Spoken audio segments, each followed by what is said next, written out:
Ladies and gentlemen, we invite you to enter the plenary room. We are about to begin. Damas y caballeros, los invitamos a ingresar al salón de la plenaria. Estamos a punto de empezar.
Ladies and gentlemen, please welcome to the stage Nicholas Logotheris, Chairman of Concordia, and our distinguished panel of Concordia Leadership Council members.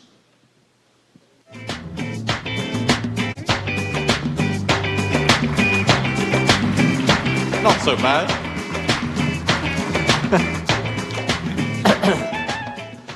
Welcome, everyone, and thank you for sticking with us on the first panel of the day. You are hardy souls, and we thank you very much. I'm Nick Logotheris. I'm the chairman of the board and co-founder of Concordia. It's my honor to be here today with three of our distinguished leadership council members. They need no introduction, so I'll just say their names. We've got Ambassador John Negroponte, Dr. Eduardo Padrón, and President Lacalle from Uruguay. We're going to talk a little bit about Concordia, but I'd be remiss if I didn't start off the conversation today to ask these very distinguished gentlemen in sort of their own fields, education and diplomacy and politics, what they think about the situation in Venezuela. And I'll ask them to keep the responses somewhat short because we only have 20 minutes. But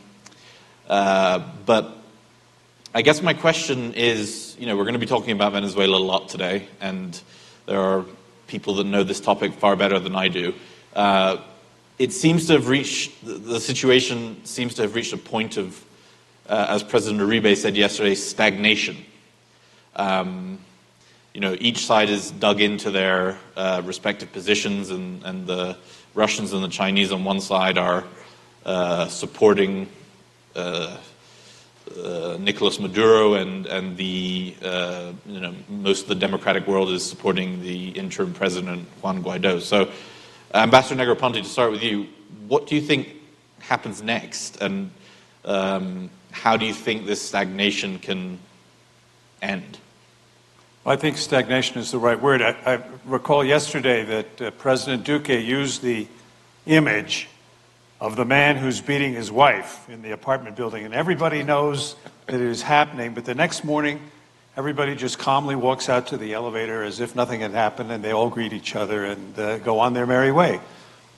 And then he used the phrase at dinner last night, we have to call the police, we have to call the prosecutor. And I think that's part of the question. Who's the police?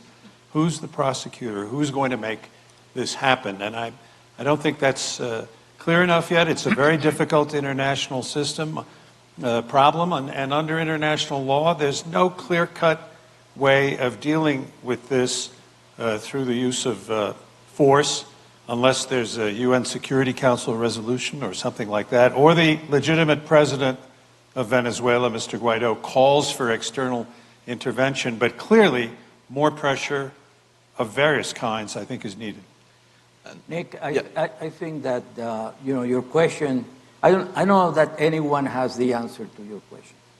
And it's true that everything has stagnated right now. However, the one thing that has not stagnated is people leaving Venezuela through the border with Colombia, whatever means they find. And what to me is more horrifying is the fact that regardless of what happens, the human infrastructure of Venezuela is totally being destroyed. So not only the physical infrastructure, not only the fact that people, jobs and shelter and food are missing for most families in Venezuela, but the talent of Venezuela is leaving Venezuela. At my institution, Miami-Dade College, we have thousands of students, some of the brightest students I have ever met, trying to forge a better future. And I cry to see that these people, being so talented, are not able to contribute to the development of their country. To me, that's the real crisis in Venezuela today, is how the human infrastructure is being dismantled. Yeah. President Lacalle, what do you think? I will speak in Spanish because we are in a Spanish origin country. Quiero agradecer I antes would que like to nada thank, first of all, I'd like to thank Nicholas and Matthew for inviting me once more. I would like to remember something in regards to Concordia. I don't know if we've done it before. Concordia comes from the Latin word with so heart, nice to with remember hardening for the future. recordar el origen de la palabra. It's about remembering the origin of the word with the heart. And speaking about the issue of Venezuela, I believe that all the facts are on the table. Cuban intervention, the influence of Russia and Iran, and, well, not so much from China, and the different measures that have been adopted. I would like to say, I want to say this, speaking for myself, that we cannot even say, or we cannot even think about a military intervention in Venezuela.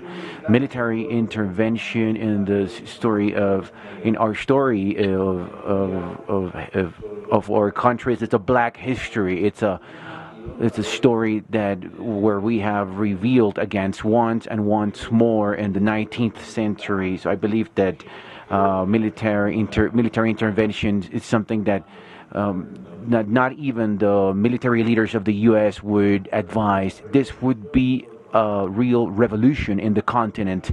It would transform the political life of all the nations, because we would see this uprising in all these countries, and we would see a really strong resistance against that. So I believe that, from my point of view, and of course that with historical background and with practical reasons, I believe that is the only thing that cannot happen. I repeat, if it happens, we'll be facing a political earthquake in the continent and in Latin America. I'm sure that you can probably think, okay, which are those tools, which are those weapons adopted, for example, by the United States or by the Latin or the American community. By Europe, we have mentioned a few. I believe that the hub would be Cuba. The origin of the Chavez movement and the electoral version of the Castro political party. This was brightly taken from Castro in Chavez actions. I just wanted to remember that moment. If you remember that, from my point of view, a military intervention in Venezuela will be a disaster for the party that intervenes, but it also would provoke not a very good transformation in the political scheme of all the countries. I can't ask you a follow-up because I didn't understand your answer, but thank you. John, if I could ask you a question, I think it gets the heart of what a lot of people are asking about the situation with Venezuela and the United States' role. In your opinion, if the interim president did request or has requested U.S. military assistance, would that be granted? Should that be granted? Will it be granted? Well, first let me say, I basically agree with what President Lacalle said. I mean, I think that the implications of the use of force in Venezuela would be, external force, would be tremendous, and I think only perhaps in an extreme last resort. It has happened before in the hemisphere, and sometimes with reasonably beneficial results, as in Panama or a few other such interventions, but there have been many contrary examples, and I couldn't agree with you more that the subject of intervention is a very, very sensitive one. I'm not sure that Mr. Guaido would ask for that. I think he wants to win this through political action and perhaps sanctions at best. So I'm not sure and I think there would be serious reservations amongst our own military establishment about doing this. What would be the objective? Would we go in to stay? Are we going to recreate some kind of Iraq situation where we get bogged down for years, I can only think of, very, very difficult consequences to contemplate. So I think we should think of everything short of the direct use of military force to achieve the objective upon which I think just about everybody agrees. Okay, well, thank you. As sort of switching the topics to a more less exciting topic with Concordia in the Americas. This is our fourth summit in the Americas. We did our first one at Miami-Dade College 4 years ago, and this is our third in Bogotá. And Dr. Padrón, just from your perspective, as an educator, as a leader in the U.S. education sort of arena, I think Miami-Dade College has 170,000 students. Is that the right number? Which is incredible. How do you sort of view education in the region as being important to helping job growth and allowing young people to sort of have a future where they can be employed? And how can Concordia, through events like this and others, help in that arena? Well, education has always been important to the development of nations, but now more than ever in this globalized innovation economy, it's extremely important for the country to provide access to quality education, both from the K through 12 level, but very importantly at the college level. I think universities can be the most important equalizers that we have in society. But when I say that, I also qualified my response because I feel education has to be very different from what it was just a few years ago. In the innovation economy, you have to change pedagogy, you have to change the way that students learn, and you have to teach the skills that will allow them not only to develop as citizens, responsible citizens, but have the skills that allow them to participate in the new economy. It's true that, in many economies around the world, a lot of jobs are being lost because of artificial intelligence and robotics, et cetera, but a lot of new jobs are being created. And unfortunately, you see the United States, there are today about 7 million jobs that are begging for qualified employees. So universities have to catch up, and they have to come into the 21st century. We can no longer expect the classroom and a teacher who's teaching for 50 minutes on the blackboard lecturing, when today with the internet, students have access to the most updated information in the world. The professors have to become more coaches and have to become more mentors for the students. And students today have different expectations. Most of them that are coming to the universities are students who have been born into the age of the internet. And they come with different expectations. They don't have the same level of patience that I had when I was a student. And they really want to be problem solvers. They come with different aspirations, and they want to be able to be contributors to the society. Frankly, I feel this generation of students that we see not only here in Colombia, but also in the United States, is a much better generation than my generation and others that preceded them. And we need to take advantage of that. I feel that education can be a very important factor in the transition to the new world of work. Everybody's concerned about what's happening when robots take the jobs, et cetera, but I am the eternal optimist. I feel that we need to train the students to be able to have the skills to take the new jobs, as I said before. I was very encouraged yesterday to see the number of young people that are in the audience here, and today too. I feel that that's a good sign of the interest, and we see that progressively with every annual conference of Concordia, we see more and more young people attending, which is a fantastic sign. I want to take the time to congratulate you and Matt on really putting together a program that can make a difference in how young people look at their role in society and the tools that they need to have to be effective citizens today. Thank you very much. Just one thing I'll say is that we have tried from the very beginning with Concordia to be as open to young people who may be students, who may even be in high school, who may not have have founded a company, or a lot of these other events of a similar type are very difficult to get into if you don't have a certain status. And we try very hard to open this to as many people as possible. And I think that's one of the things that we're proudest of. So thank you for that.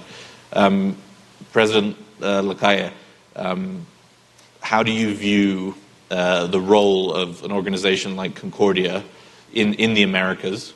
Yes. Two notes, dos notas. Two notes. One that I believe that we have discussed with Nick and Matthew is to do something under the Ecuador by Rio de la Plata, Chile, Paraguay, Argentina, Brazil. It's a very important part of the continent, and sometimes we have a feeling that since the world we live in a round, or the planet is round, and the people in the north and they only look down and until Ecuador. They do not see further down, and many important things happen over there. So I believe that Concordia should think about that. We're going to have elections in Argentina and Paraguay, and that involve important changes in Bolivia. We're going to have an election. It cannot be referred as an election. It's a disgrace, but it would be nice to prepare for those events. But as a second point, something interesting that we have heard in these interventions is the need of increasing this political participation. Right here, we normally have candidates and elections, and in the middle we have a lot of levels where it's necessary to participate. We cannot leave the politicians alone. We cannot abandon them. We need to get closer to them with ideas, with the experience, individual experience. If you're a farmer, if you're a teacher, if it's a police member, if it's a retired member, it's about participating. When we talk about, for example, social media, it's wonderful, but just as any other instrument, could be misused, and it has created the feeling that tweeting is political participation. It's shaping opinion, but participation is the button. Is the vote, excuse me, and from the vote, that's where the legal power comes from. There's no union, there's no football club, no media that's going to replace the legitimate political power. And we need to focus on this. I would point this as a specific point. We cannot be indifferent to the political activity. It's about doing something more than voting. And for those that are facing a good social position because of their work, because of their fortune, because of their knowledge, it's about remembering that there are more things than just rights. There are responsibilities and obligations, and these are complied participating in the political life. Candidate, all right, but immediately we're thinking about a counselor. We're thinking about a group of ideas. It's not about leaving the politicians alone. We need to bring the reality closer to them and participating. I believe that this should be an issue when we talk about the South. When we organize this event in the South. For me backstage. John, just one more question for you as we wrap up, sort of switching gears completely to the Middle East. I think a lot of people here will have read in the past days and weeks the tensions in the Straits of Hormuz around Iran have really ratcheted up. You read that there's some ships that have been sabotaged yesterday and the day before. What do you think happens there? Well, I'm not entirely certain, but yes, 2 ships were damaged, I think, off the coast of the United Arab Emirates. Tensions seem to be somewhat on the rise in the Persian Gulf area. I think tensions never entirely have disappeared from the Middle East. It's still an area of confrontation between basically the Sunni countries of the Persian Gulf and Egypt and so forth, vis-a-vis the country of Iran. And that conflict and that friction is an enduring one, which seems to have escalated somewhat lately. I noticed that our Secretary of State, Mike Pompeo, is in Moscow today for talks with Foreign Minister Lavrov, precisely to talk about that issue, among others. So the issue hasn't gone away. I think we have to stay tuned. You could never there's always the potential for some kind of disagreeable surprise in that part of the world. Well, let's hope there aren't any, but thank you.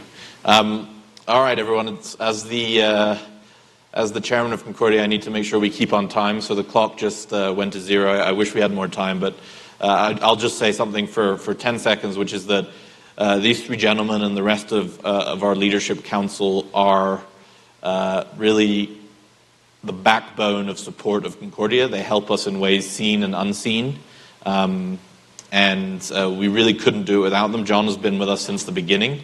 They're incredibly busy, important people, but they share their time and efforts and sort of contacts and support with us, and we really couldn't do it without them. So thank you all. And enjoy the rest of your day.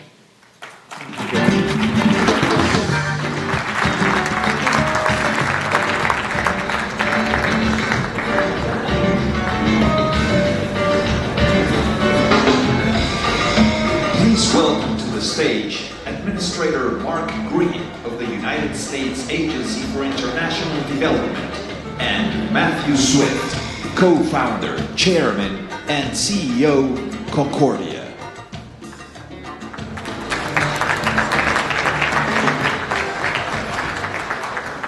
Well, thank you very, very much, and everybody welcome to day 2 of the 2019 Concordia America Summit. So thank you all so much for being here.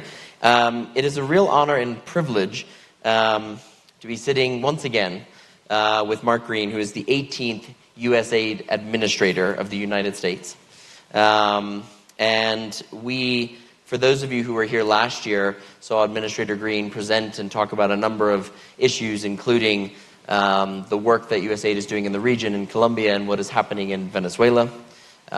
We heard a fantastic talk from you last September at our summit in New York, presenting your pathway to self-reliance, which is really, I would say, the theme of your time as administrator thus far has been. We've known each other for a long time because you used to run the International Republican Institute, which is a nonpartisan group that focuses on democracy and elections and combating corruption all around the world. But you are here in Colombia, first and foremost, because you signed a major agreement yesterday with President Iván Duque for an additional $160 million in aid, right?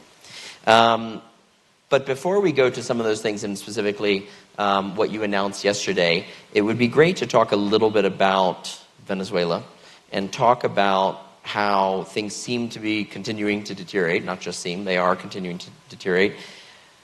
Talk a little bit about the U.S. government's response and frankly, support of interim President Juan Guaido and the Venezuelans.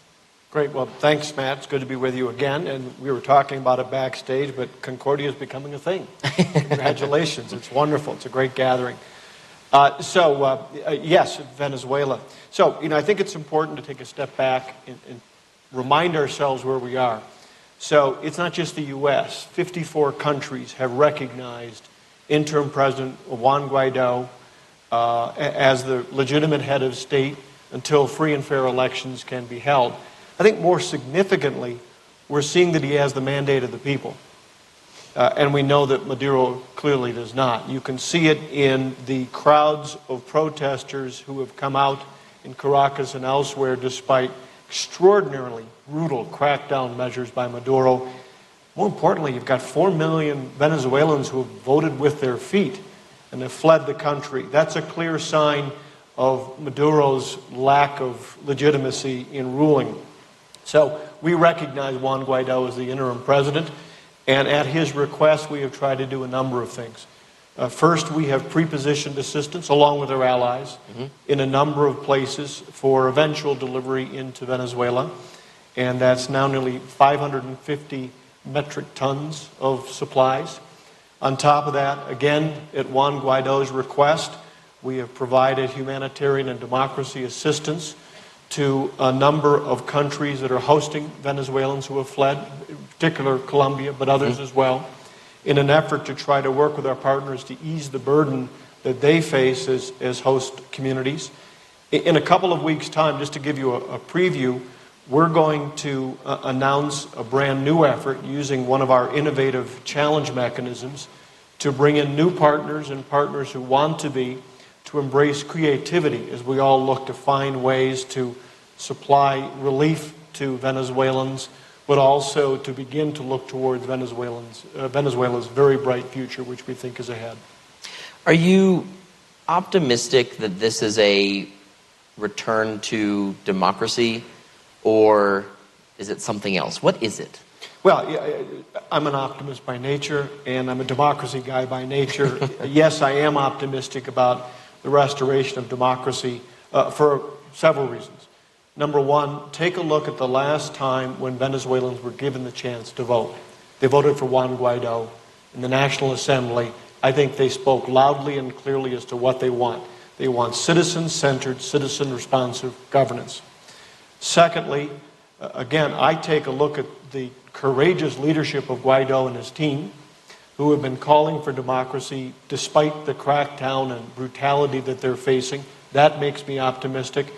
But more than anything else, it's the response of Venezuelans who have fled and continue to express their desire to go home, their desire to be part of the future, and their desire to restore Venezuela to greatness. So yeah, I am very optimistic. And to be clear, and I think we've seen a lot of commentary on this as well, this is not a coup. This is not a revolution. You can't have a revolution when we've already recognized Juan Guaido as the legitimate leader of the country. Again, us and 53 other nations, including important European powers. So Juan Guaido is the legitimate ruler of Venezuela, pending free and fair elections, which of course he very much has called for. And I should add, he'll be joining us via Skype a little bit later today. He's an impressive guy. I've met him a few times by phone, and then we met face-to-face in one of my recent trips down here.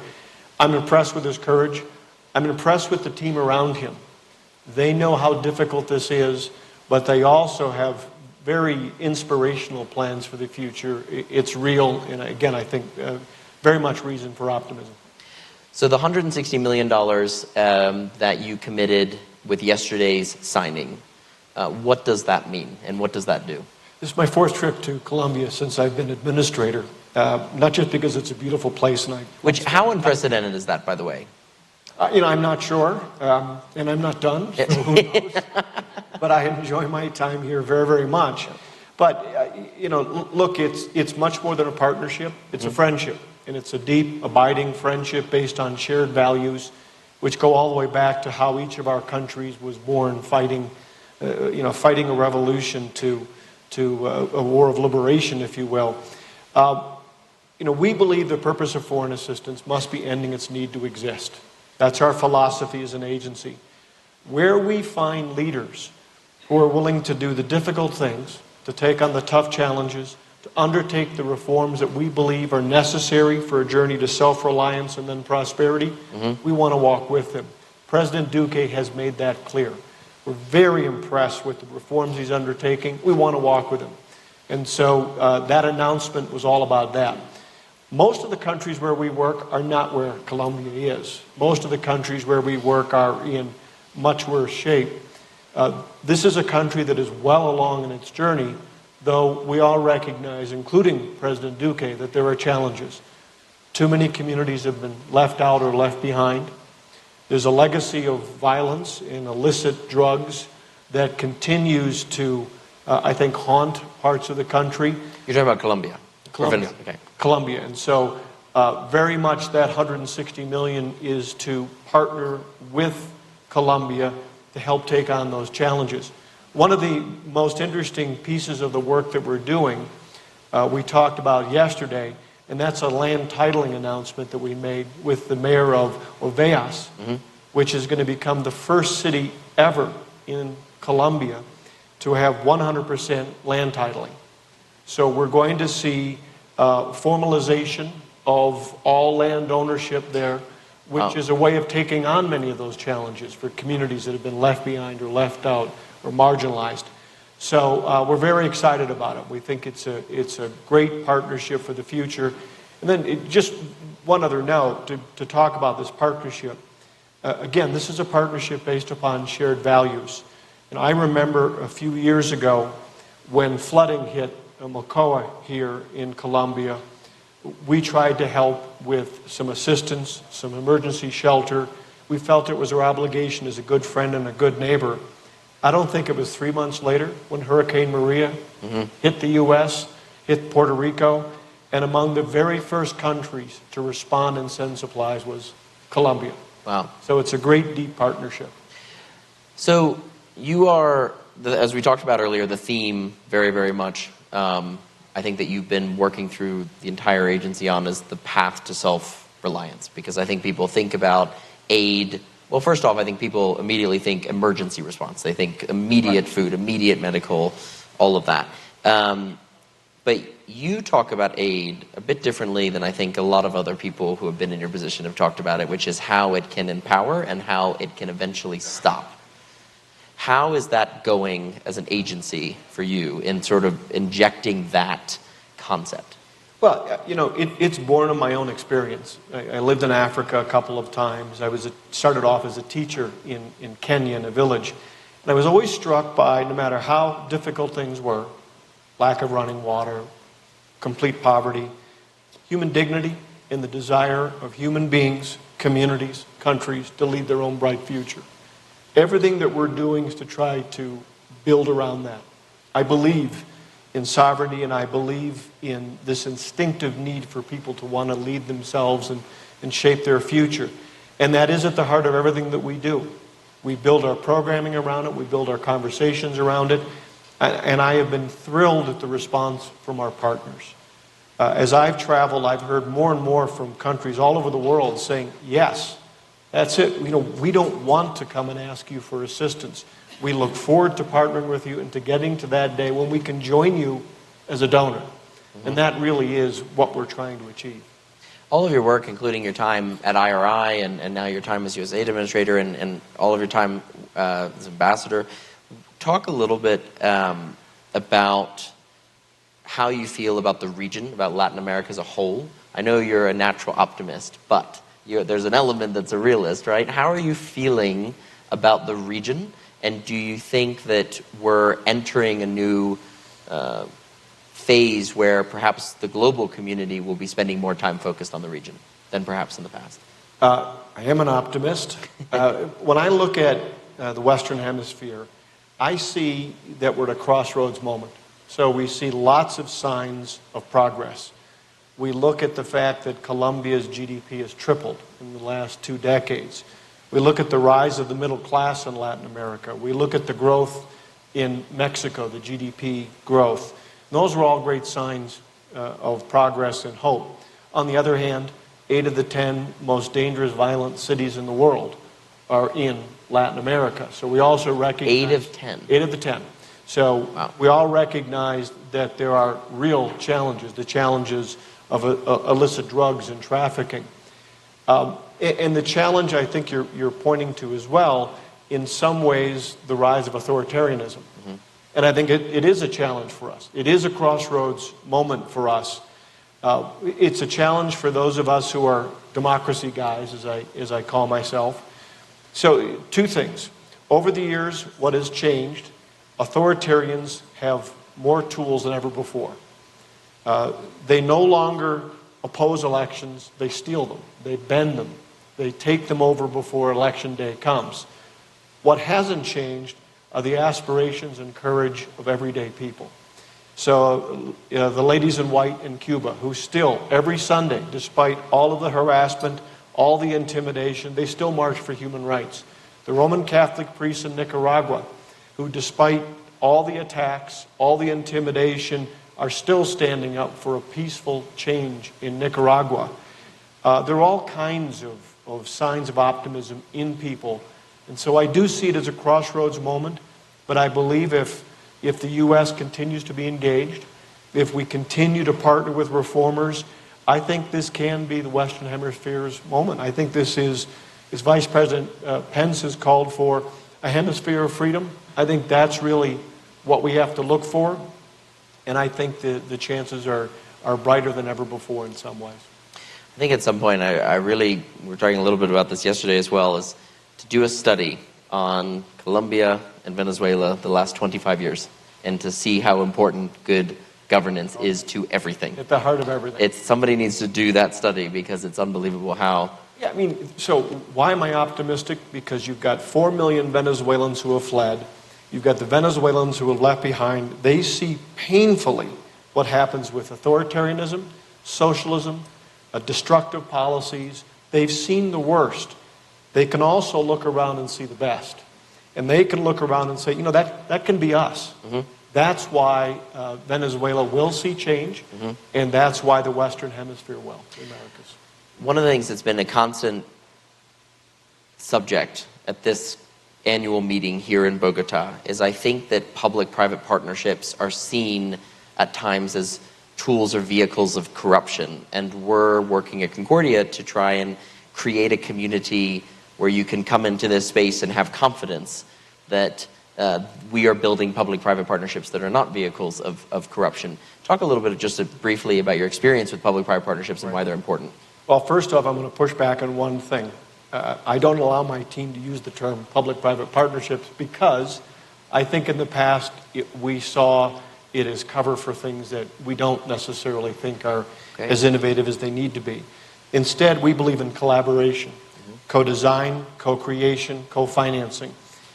There are opportunities now to involve the private sector up front in the earliest days where we look and say, hey, look, we have some resources for this challenge. We want to take on this cause. What are your best ideas? Come forward. The only barrier to entry is creativity. So I think that more opportunities for private sector engagement than I've seen in my entire career in development. So I say to the private sector, come on in. Water's warm. It's pleasant. There are tremendous opportunities. It's a chance to do well at the same time that we all do good.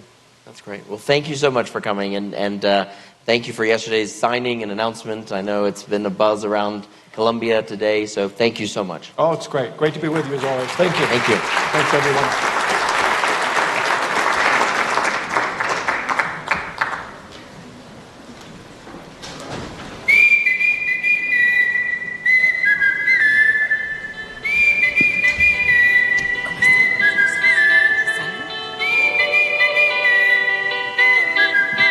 Ladies and gentlemen, please welcome to the stage Claudia Sterling, Fenalco Health Comedy representative.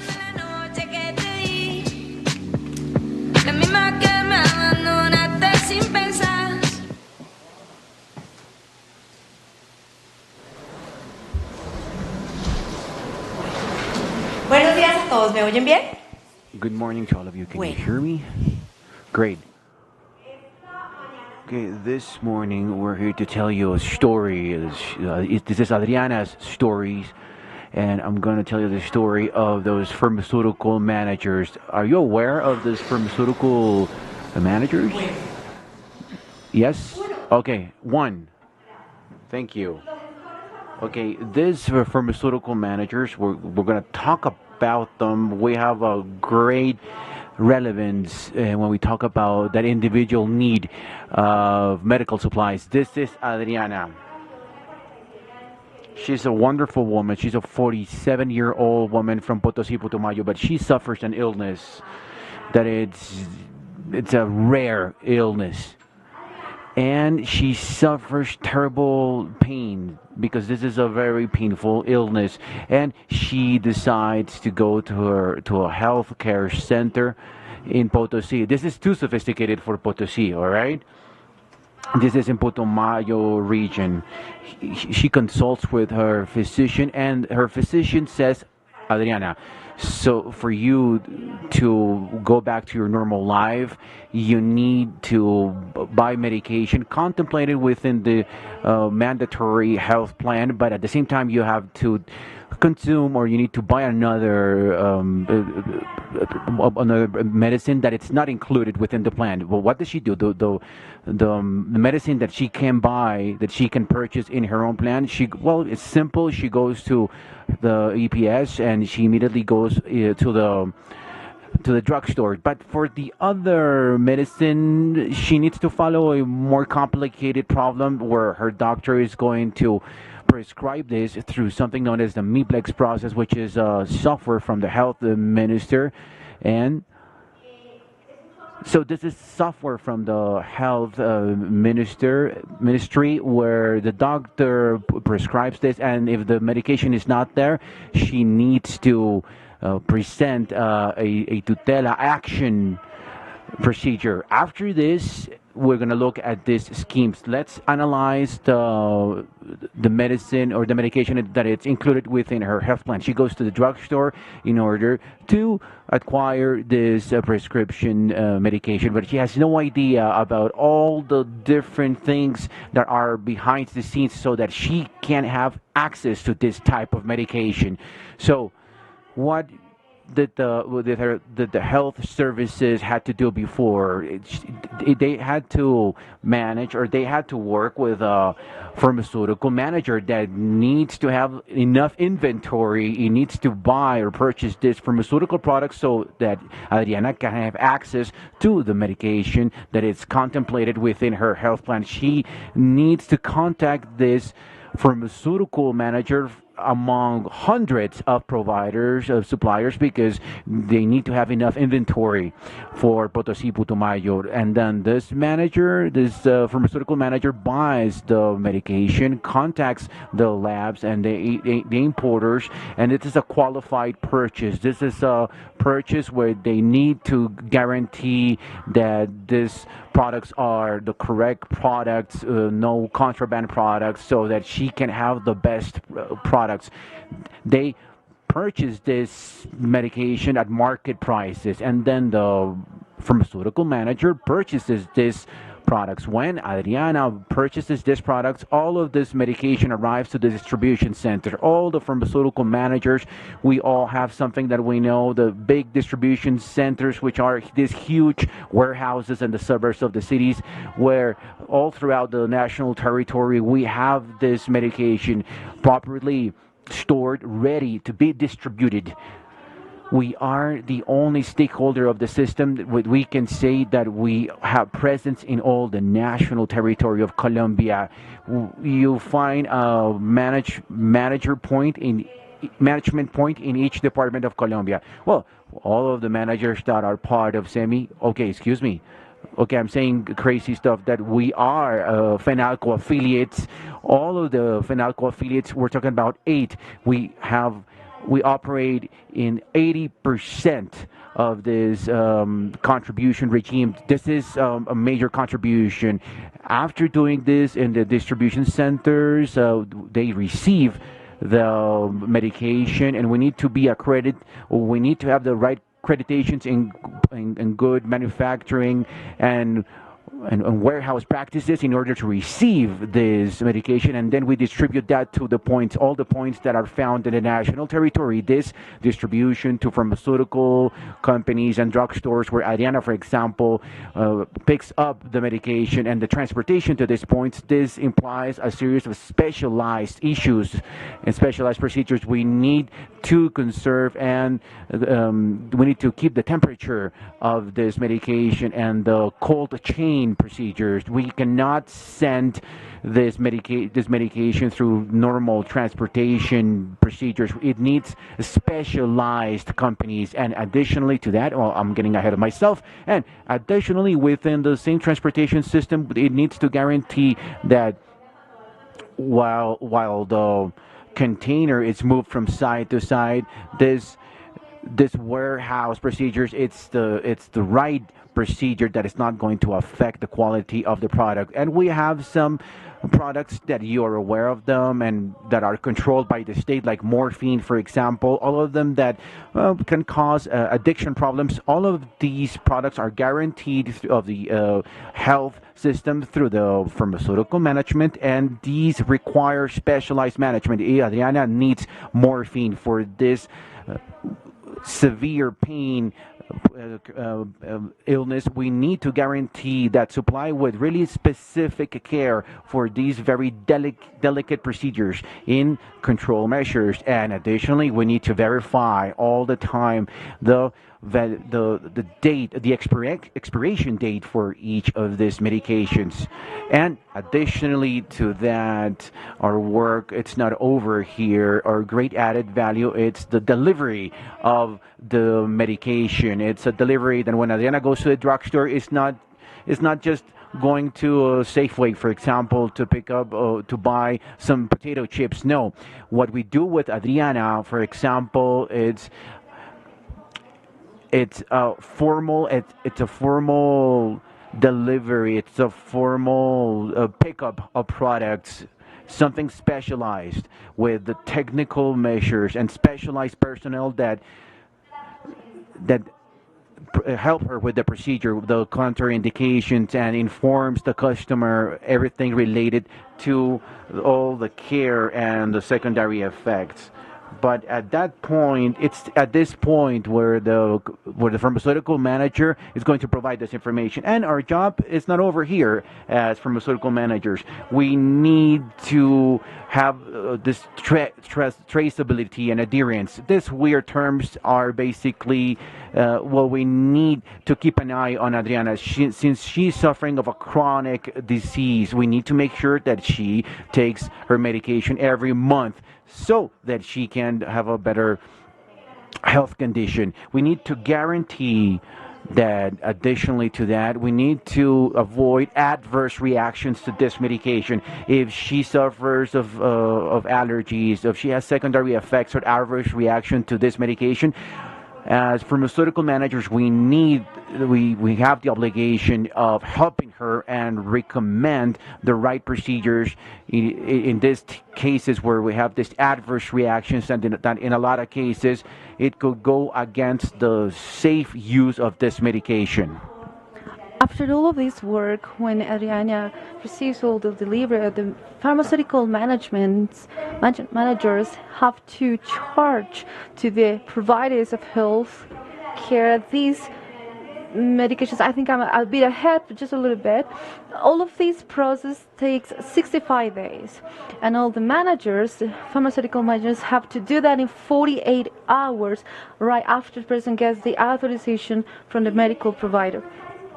And if they don't have que llevárselo a domicilio. Nosotros, los gestores farmacéuticos, debemos tener toda una infraestructura para que los casos they have to have the infrastructure to guarantee that in 48 hours Adriana will get the medicament. So this is a process that is from 65 days to complete it in 65 hours. I'm still a bit ahead, but let's say that Adriana needs a medicament that is not included in his medical insurance. So Adriana has to speak with the doctor, and it has to be formulated with this software that's called MiPress. And if this one is not included, then she has to use tutela and action legislation. So in this kind of case, once you can provide the medicament to her, the pharmaceutical manager has to charge this medicament to the medical provider, and those that are not included, they have to be charged to the state. The state is paying for these medicaments through the ARES, and we have a deadline of 5 days to deliver this medicament. What is important here with this aspect is that when we're going to purchase this kind of medicaments, because we have 5 days or whatever is in the law obligation, we can no way for making big big deal. So we have to get the first one that is provided. We cannot wait for whatever is included in our stock, but sometimes we have to ask for them. We don't have it in the stock. This is quite important because while we are being paid, and we already provided these kind of medicaments that are not included. Usually they are quite expensive. That's why they are not included in the medical insurance. We are taking all the operative strategies, all the financial cost expenses, all the commercial expenses, all the technical expenses that this operation would imply. It's important to think about this because of the amount of the numbers that I will share with you in a minute. The FENALCO pharmaceutical manager, we have to take care of the 85% of the contributive regimen. We have these are the semestral data. We have 15 million of clients each semester. We provide 37 million of medical respies. We provide 178 millions of medicaments with a value of 4.1 billion. We are an important actor in the system. With this new project of lab, we were included as actors in the system, medical system. It's important to highlight that we're in 100% of all the departments in the national territory. And the message that I want you to keep in your mind is that we are going to keep guaranteeing the access to those medicaments, and we want to make a call to the national government. So in the middle of this crisis that is happening since many years ago, so they can erase the management obstacles that right now we have, so we can get recover the money that we invest in getting these not included medicaments, because we don't know what's going to happen. If we don't get the money, we don't have the irrigation of money in the system. Adriana couldn't have access to the medicament that is not included in the medical insurance. Most likely not even to the one that is actually included. We want to be allies, all of the actors of the system, the different kind of providers from the government. We want to be allied of them, because just with the coordination of the efforts from all the actors in the system, we are going to achieve the social impact that we want to achieve for the health system in Colombia. I just want you to have in mind when you are going to the medical system to get a medicament, please remember of everything that we do, the managers do, all the infrastructure that is going to be ready, all the personnel, all the process that we have to fulfill, and all the financial situations that we're having right now because of the lack of flow in the system. Please don't forget about Adriana, and we are going to here to make a pact for health and to serve the community with our healthcare system.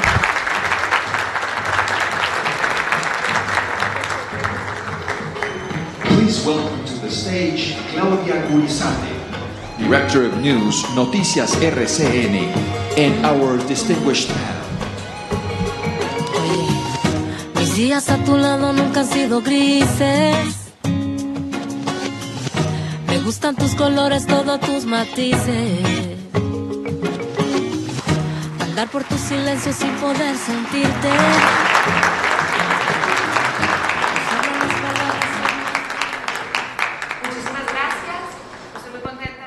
Thank you very much. I'm really happy to be here again with you in this conversation in the second day of Concordia Américas 2019. On top of that, because today I am with three women that are an example, a living example of how the inclusion of the woman, the progress in the gender equality are clear in our community, and this is a source of happiness for us. I want to introduce my guests, special guests in this morning. They are vice president of different countries. We have Exicampo from the Costa Rica Republic, Olga Alvarado from the Vice President from Honduras, and Marta Lucía Ramirez from the Colombian Republic, the Vice President. Big round of applause for them. The three of them has a common aspect, is that they are women that started since a very, very young age with a strong strength, dedication, discipline, and success to open the way in the world of politics in the middle of men that they are mostly dominated by men in these kind of representative activities. Welcome, Vice Presidents, and let's start with the Costa Rican Vice President Exicampo, asking her what has to happen in Latin America to have these kind of conversations. For example, they can have not just three vice presidents, but three presidents, female presidents. We have made some progress, but we have to make this more clear, this kind of progress more clear in terms of the equality, the absolute equality gender. We still have a great big path in front of us. I'm really happy to be here. I think many things have to happen. We have made extraordinary work. We have more women in all the areas, in the political activities, social, cultural, and economic. Nevertheless, the societies have a big challenge. According with the economical and the rhythm, we're going to need 200 years to have the same level of the men. So we have to make extraordinary efforts. We're going to start from the girls and the young girls in the primary and the high school. We have to carry out concrete actions inside of the political parties so they can get the same opportunities as the men. We have to destroy the double standard to provide qualification a different way to the men from the women. Effectively, we have to allow to make decisions between men and women in the most important aspects of the political activity. We have to empower more women, more young girls, so they can understand that equality is not just something that you can gain for the woman, but for the whole society. The data that we have right now is that for sure, if we have more participation of women, the GDP will grow something between the 16 and the 35%. So something that we're doing is a bad business. It's a bad business, exclusion of a woman. So these are cultural measurements, social, political, that the media can help more and more to this process of empowering of women. I'm sure that if we make the effort, this collective effort from the international and the national level, from the local, from the neighborhood to the company, so we can, in a really short term, we can keep going forward so to gain opportunities for the women, but also for the society, which is the important thing. The gender equality. We are going through a really good moment in the continent in the terms of the progress that the Vice President of Costa Rica says we have a lot ahead of us. According with the data, Latin America is leading in a big percentage in Latin America. The presence of women in the political field against other continents, 30% of Congress are women. We're talking about, this is the average in Europe, is 28% of women in the Congress in Europe.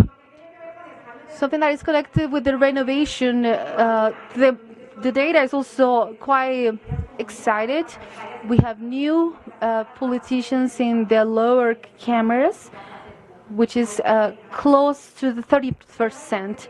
Vice President of Colombia, Marta Lucía Ramirez, this charge in the leadership, these ones are popular elected when you have women that are empowered, the politicians. Which one is the effect in the empowerment of women in different kind of aspects, like the economical, the legal, the empowerment of women in different kind of aspects, like the working rights in terms of the violence against the woman? Is this automatically It doesn't mean that having more women in the political, it doesn't mean also more empowerment of women in other sectors. First of all, the participation of women in the politics is a need of the society, as our Vice President of Costa Rica was saying.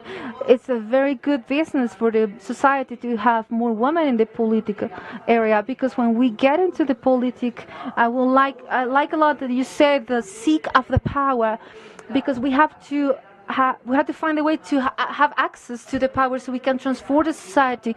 We don't want to get in the political spheres just to work for us. We want to go there, we want together for transformation of the societies. It's true that in case of Colombia in 2008, we did a first exercise of create a gender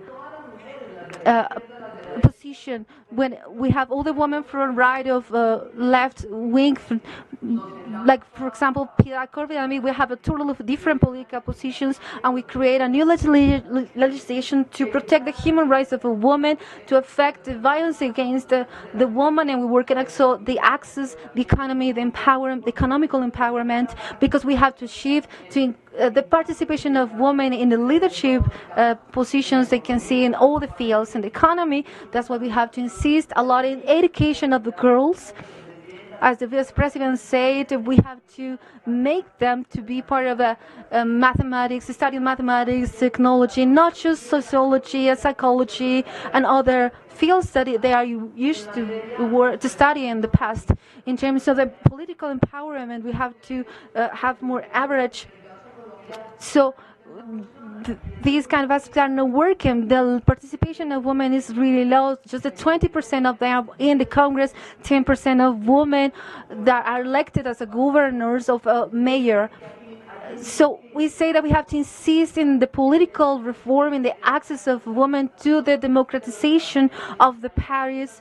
So we have this kind of work together so they can help us to erase the corruption in the political. We have women and when they say that we don't have the same probabilities of having a woman in the Congress. We have some countries like Mexico, when they have a really superior progress, they have a 50% of legislators. It's the same situation in Peru. So this participation of women in politics is opening spaces for the economical, political empowerment and the exercise of the leadership in all the roles in the society.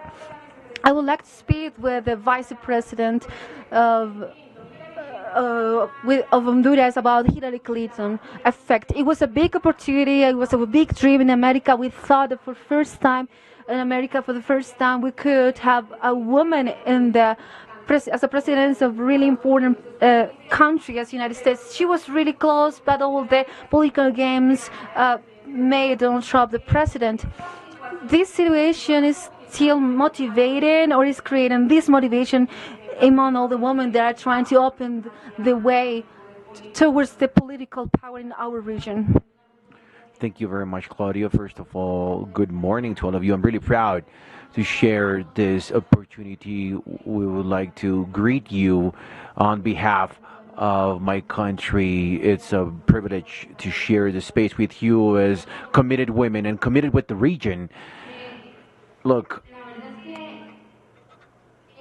honestly, leadership in by itself, it's natural to women and men, but however, in society right now, Latin America is not experiencing this equality. We do not have the same participation conditions in comparison to men. So what I can proudly say, just like in the case of Hillary Clinton, we can say that more and more women are saying, here we are. We are saying, here we are in this great struggle, carrying this flag of transformation in our region. As I said before, we go beyond. We have a great cause. We're promoting countries with dignified conditions and fair conditions. We're promoting hope with actions more than with words. A lot of countries have promoted, for example, the quotas. At the beginning, I didn't agree very much with that. I was saying, why? Why? Because we deserve 100%, right? Why?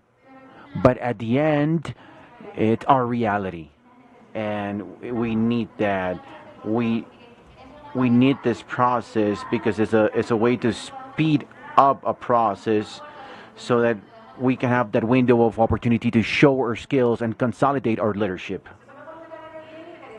You're mentioning something really interesting, and I would like to listen to what other vice president can say in regards of quotas. We have seen some progress in other nations. There are some special differences. Let's talk about this mandatory laws of equality and of gender equality in politics and in those policies. Until what point we need to keep that in time? This should be temporary. And I'm saying this because we could have this negative effect, and we're talking about the negative effect that we experience in Brazil and in different nations. We have seen that in elections that their names, that female names, are just alone in some lists just to comply with this mandatory conditions because they need to meet the quota of women. We had a case, for example, in RCN television in Colombia during the last elections for Congress in Colombia.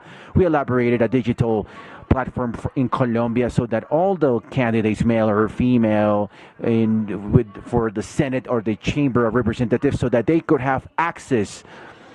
So we're talking about public access as well in remote or isolated areas, so that in places where we have access difficulties with 3,000 candidates. And we noticed that in a lot of regions, we noticed that a lot of women were not participating. So we contacted them and we asked them, how come you're not using this tool? We have mostly men participating. And a lot of women said, I'm not interested, really. I'm not interested in participating. I just added my name or to keep the quota. So let's talk about these negative conditions. I would like to say that these work, and we have shown that these things have worked in the past. I come from a country where we went from an 11% of participation, female participation, to 40% with the application of this quota. I'm saying that the application of these quotas was for the year 2002 in the Congress of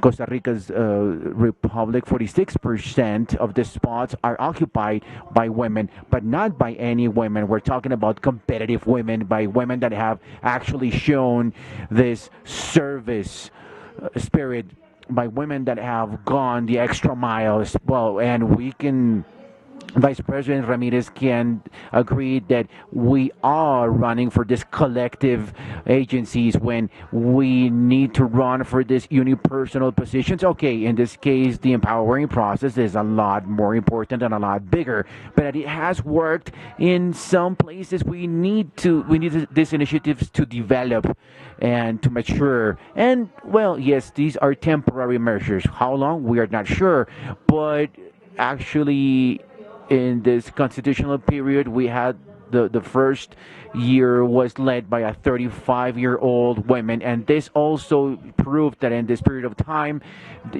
this person could motivate this fiscal reform that we needed, programs and projects that are really complex. With a whole bunch of experienced men, she was able to generate this equilibrium. So yes, we have some women that loan their names, but we cannot focus on the problem, but we need to focus on the comparative advantage. And I believe that the countries that were able to use this mechanism as a mechanism to allow women to break these limitations, they've had a very good result. So I do believe, and I believe that it's really important to reaffirm which are those models that have worked and the models that haven't worked. And I pointed out, and I want to highlight that's the experience from Costa Rica, the quota law and closed lists with alternate leadership, with a possibility of political parties to choose two things, to choose the best women and the best men. That's what these lists are about. We have good women and good men, and just as many. A lot of times with cultural difficulties because they have faced different obstacles in such a way that if we advance and with this democratic vision, strengthening our societies, and we allow these young women to imagine that they could be a president, a vice president, a senator, that they could be representatives, governors, we construct a new perspective, a new future. We start transferring that. Well, this is a win-win situation for society. So I do believe that the laws, this affirmative action laws and this quota laws we are seeing these good results. They're temporary until we get to these equality conditions. We're gonna get to a point in where women are not going to have to go through these things. We're gonna be able to choose the right profiles without going through these efforts. But in the meantime, we can do it this way because it benefits democracy, it benefits women, and it also benefits men.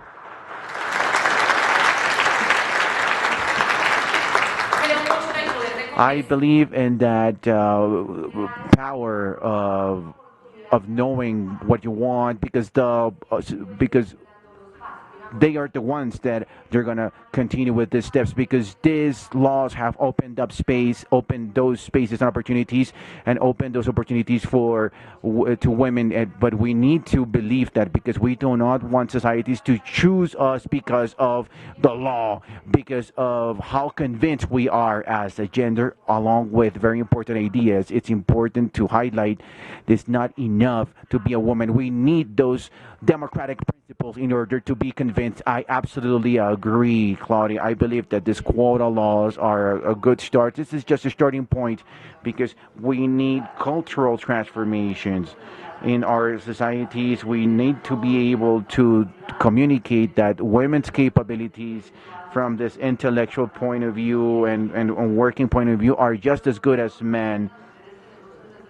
But also, it's important to highlight that within our nature, we have something additional that we can contribute with, and we're always looking for social consensus. We have the capability, sometimes more than men, of sitting down and establishing connections and establishing constructive conversations, arriving to agreements. I believe that women need to look for this because also in this search for communication, we're including everyone in society, just like we do within the family. We're always thinking about the family. The societies need this inclusion. We need to keep into account the needs of all the members. The quotas start in the case of Colombia in the year 2000.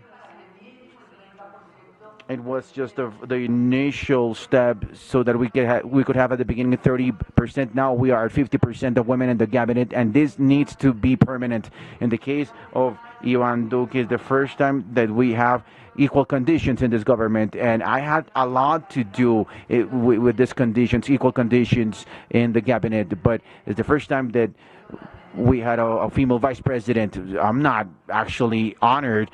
I'm here to honor Colombian women and to work for them. And that 50% of women in the cabinet and 50% of men, they're all working to transform women's reality, to open more opportunities with economical independence so that we can close that working and salary gap.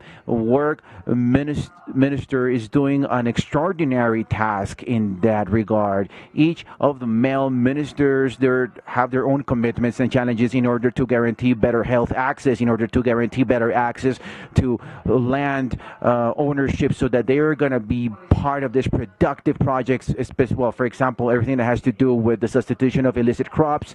So this is a cabinet that has to transform not just the way that we govern defining public policies for women, but it has to transform the culture, or our own culture. We need to see more and women more and more in leadership roles. We saw that yesterday. Our energy minister is someone that has all the skills, infrastructure, ministry, they were able to untangle 21 projects of infrastructure that were stuck for years, and now they're all moving along. We have seen this infrastructure growth at 6.5%, when last year during the first trimester we had a negative growth of 4%. So we are observing women with the right skills, competent women, because just as Claudia said, it's not about being or having a role because we are women. It's about having the right skills in order to develop this charges and responsibilities. It's about having this service vocation, service calling. We need a fair country, a more inclusive country, because that's the real peace. And I'm sure that Colombia, thinking about the future, we're not going to need this quota law, but I insist we need to have deeper reforms in our policies.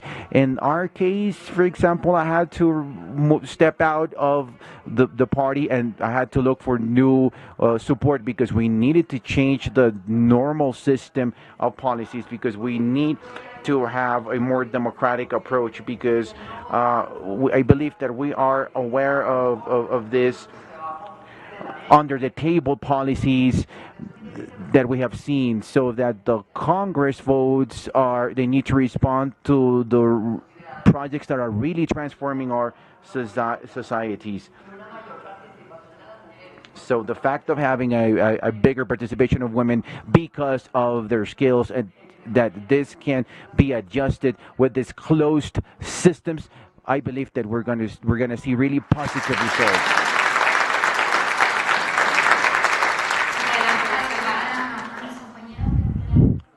Yeah, at the end, recognition of our role in politics is not. We're not talking about charity. We're talking about rights, and our main role, participation, for example, in politics, is really important, because we're promoting that equality. We're promoting that as a transversal axis within our social framework. Women empowerment should be permanent, and this is our duty in order to get to that equality, not in 200 years, but we need to take care of that right now. An empowered woman believes in herself. An empowered woman believes and pushes other women. An empowered woman understands, and she understands that the results are up to her, that she knows and is aware of her importance. That's why we need to get together in order to empower women from Latin America more and more. If in Colombia, as Vice President Ramirez pointed out, if in the Congress we're not going to have the representation of women in the executive power, just as she was saying, this is an example. It was specifically in the world context. Some numbers shows us that 1 out of 5 ministers is a female minister. So there's a long ways to go. From more than 3,000 treasury ministers, we have 812 female treasury ministers. So there's a challenge and a long road ahead of us. I would like to mention a very important point from the beginning of this conversation with the Vice President Campbell from Costa Rica, when we were saying that it's a bad business.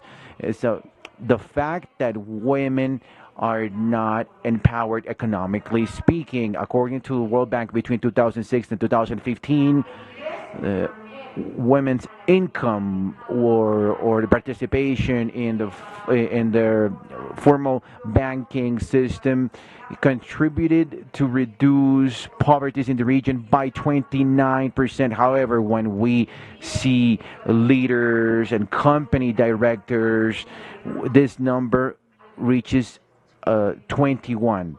26 contributes to remove from poverty. Well, this women's empowerment and leadership gets to 21%. How can we understand this contradiction, and we can convince the world that if we have more women and more empowered women walking out of poverty, we're going to have powerful societies? Thank you very much, Claudia. I would like to say two things, and I also take the moment to invite the vice presidents. The first one is that we start to realize a cultural change, a really important cultural change, before that the vice president Ramirez did with a young president. It was allowing to create a transformation in an immediate situation. They didn't have to wait for a reform, but just a woman in a power position with a man that can see with a perspective what it means for the society is creating a change immediately. It's the same situation in Costa Rica. President Alvarado, a man that God wanted the president when he was 38 years old. He also established an equality membership because the younger men and women, they have less obstacles to see the equality as an advantage. I want to also add that to answer what you are established in Costa Rica, my responsibility is empowering program, the leadership and empowerment of women. What I'm trying to say is to change the collective idea when we're talking about a company, we're just thinking immediately about a man. So I want to show the society, the Costa Rican society, that we are making companies that are being led by women, the big multinational companies, and we're going to have a summit of entrepreneur women, 50 of them in Costa Rica, so they can speak with the younger men and women.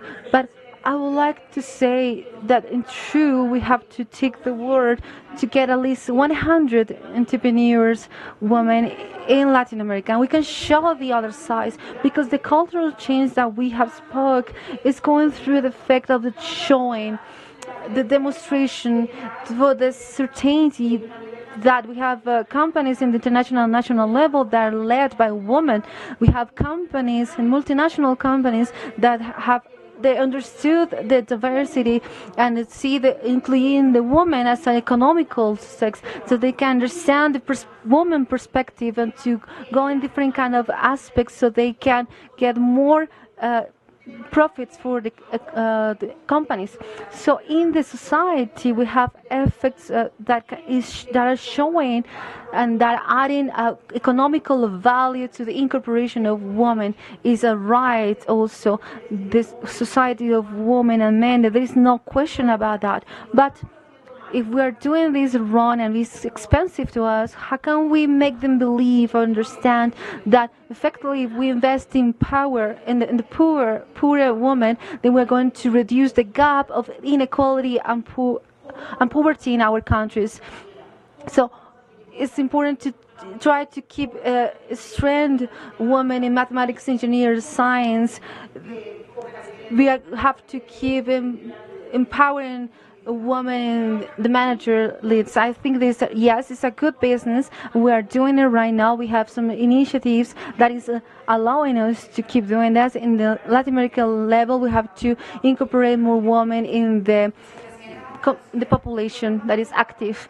Right now, the 50% of women in the working age, they have a space in the working space. In the women is in the men, they have 80% of them that they are working. Right now, the poverty also is in the more vulnerable populations as African Americans, indigenous, and the rural woman. It's logical that among more empowering these women can get, we can reduce more the poverty. Claudia, here we are in Colombia are working for the first step in the national plan of development. They include a chapter about the gender equality, so they can guarantee that the women have access to the education, to work. They can close the working gap. There is an important aspect in the rural woman, in the racial woman, and the Afro-descendant woman. This is this has a transversal character. So women with more education, they can have more access to the working force, so they can have a rate of working participation as the same one that the men have. Something that is very important in our development plan is a vision that we share with the president. What he says is really truthful. This kind of figure, that modern president with a lot of charisma, a woman that has more work in the public area, but is working many aspects, and we have a good complementation in this aspect. What we have done is investing in the power, and we have to make them believe, to make the women believe that they can be entrepreneurs, they have sustainable entrepreneurs ideas, that requires more public policies, that they can have access to the financing in the rural and the urban areas, so they have the process, the proper advice in the companies. And we're also working with the business chamber in the regional and national level. We're making a lot of emphasis in the women issues, and we are going to work in this kind of aspect. We are going to create a council entrepreneur of women that can advise the president. This woman that is showing us how can we launch the small companies of women, how can we the way we can make them exportators of different kind of governmental purchases. So it's not just that they are going to be in the main charge in the private areas, but also how can they be part of a different kind of campaigns. So I believe that this is going to be the main transformation in the country. The vice president is not working just in this women subjects. We're also working in different kinds of subjects. We're working in transparency, fight against corruption. We know that is in these transversal subjects we're going to change. We're going to change the dark management in the state. We are going to provide more transparency in the private businesses, because right now the cancer of Latin America is called corruption, being backwards, the lack of competitivity. So the subject of women is really important, but I'm pretty sure that we're working in another kind of subjects that is complementing this gender vision from the vice presidency.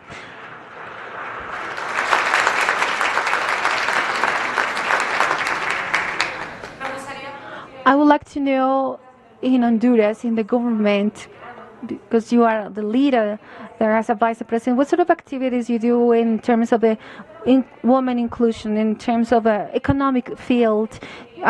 This is a measure about the capability of start new ideas and companies, and also they are showing kind of a slowdown in the access to the accounts. 55% of women are part in the informality, non-formal job, and the woman is under the 47%. Why are you leading this aspect? In Honduras, we have understood something that is really important, that if the woman is okay, the family is okay, and also the country is going to be okay. And that's why in our agenda, the political and governmental agenda is under this gender perspective. It's the same as the Costa Rica, Honduras, Colombia, in the whole world. The women represent more than 50% of the population. If we want to have countries where we have a strong, sustainable development, the social equality, we have to take care of this gender perspective, and that's what we want to do. This is very important because at the end, more women are becoming at the other side of the balance. We are making the difference. We are creating trends, and I see that we have more women that